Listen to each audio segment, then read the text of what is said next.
سوال یہ بنتا ہے کہ جب آپ کی تمام تر وضاحتوں کے باوجود پاکستان کی عوام عمران خان کے بیانیے کے پیچھے ہے، عمران خان کی حمایت میں نکل رہی ہے، آپ کے نزدیک وہ بیانیہ جھوٹا ہے، تو سوچئے کہ اسی جھوٹے بیانیے کو ایک عام آدمی کیوں بائی کر رہا ہے؟ ایک عام کسان جو کبھی آپ کا ورکر ہوا کرتا تھا، ایک عام پٹواری جو کبھی آپ کا ورکر ہوا کرتا تھا، ایک عام کام کرنے والا جو آپ کا ورکر ہوا کرتا تھا، ایک نوجوان طالب علم جو لیپ ٹاپ حاصل کرنے کے بعد آپ کے قصیدے پڑھا کرتا تھا، سوچئے وہ آپ کا مخالف کن وجوہات کی بنیاد پہ ہوا؟ اس کا جواب جانیے، جواب کے اوپر اپنی حکمت عملی ترتیب دیجئے تو آپ کو پتہ لگے گا کہ اتنے حقائق ہونے کے باوجود بھی آپ نے جھوٹے بیانیے کی نفی بھی کر دی، آپ نے حقائق بھی عوام کے سامنے رکھ دیے، آپ نے لیول پلینگ فیلڈ دینے کا اعادہ بھی کر لیا، لیکن اس سب کے باوجود لوگ اس کپتان کے جلسے میں شریک کیوں ہو رہے ہیں؟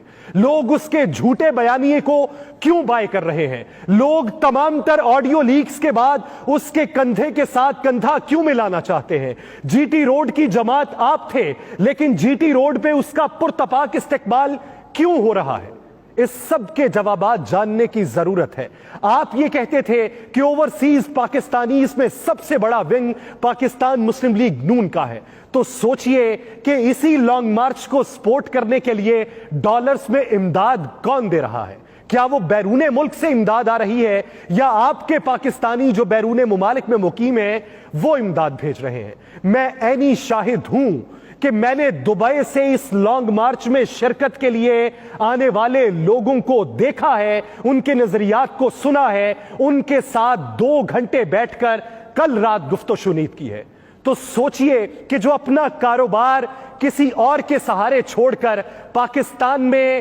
آزادی مارچ میں شرکت کرنے پہنچا ہے، اس کو کون سے مسائل ہیں؟ اس نے کون سی لا لگا لی ہے جو آپ کی 40 سالہ دور اقتدار میں وہ آپ کے ساتھ نہیں لگا پایا؟ آپ کا گفتگو کرنے کا طریقہ بہت نرم ہے، آپ انسان کو دیکھ کر، اس کے قد کو دیکھ کر گفتگو کرتے ہیں، لیکن وہ کپتان جو سب سے ایک ہی طرز گفتگو سے مخاطب ہوتا ہے تو لوگ اس کے پیچھے کیوں ہیں؟ آپ کو یہ پتا ہے کہ بیوروکریٹ کو کس طریقے سے ڈیل کرنا ہے، کتنے بڑے قد کا صحافی ہے اسے کس طریقے سے جواب دینا ہے، اور ایک عام رپورٹر کو کس طریقے سے جواب دینا ہے، کس کو کتنا کھلانا ہے اور کس کو پانی پہ ٹرکھانا ہے۔ اس سب کے باوجود آپ کی دانست میں آپ کی سیاست اوج ثریا پر مقیم تھی، لیکن پھر بھی آپ زمین میں پاتال کی گہرائیوں میں کیوں جا گرے؟ آپ 13 جماعتوں کا مجموعہ ہونے کے باوجود بھی، آپ تجربہ کار سیاست ہونے کے باوجود بھی،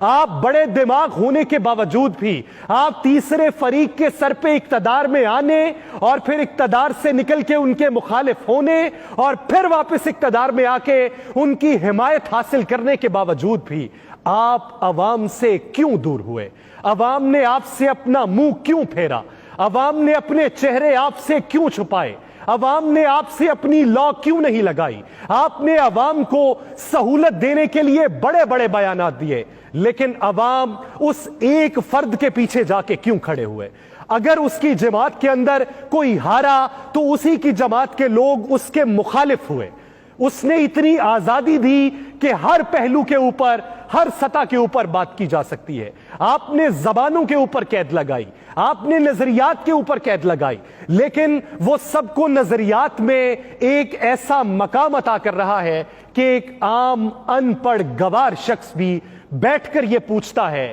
کہ ان حکمرانوں نے ہمیں کیا دیا؟ یہ وہ ہے جو تنے تنہا سب کے مقابل کھڑا ہے۔ خان صاحب سے بھی نظریاتی اختلاف ہو سکتے ہیں، شخصیاتی اختلاف ہو سکتے ہیں، سیاسی اختلاف ہو سکتے ہیں، ان کی ماضی قریب کی سیاست کے اوپر بے شمار تحفظات ہو سکتے ہیں، لیکن اس سب کے باوجود خان صاحب کے پیچھے عوام کا اتنا بڑا جم غفیر موجود ہونا، اور ایک گھر کے اندر وہ بچہ جس کا ابھی تک شناختی کارڈ نہیں بنا، وہ بچہ جو ابھی تک ذہنی بلوغت کو نہیں پہنچا، وہ بچہ جس نے آپ کا پرانا دور اقتدار نہیں دیکھا، وہ بچہ جسے بینظیر بھٹو کی شکل تک کا نہیں پتا، وہ بچہ جسے مولانا فضل الرحمان کی سیاسی تدبر اور شخصیت سے واقفیت نہیں ہے، وہ بچہ بھی کھڑا ہو کر کپتان کی سیاست کو سلام عقیدت کیوں پیش کر رہا ہے؟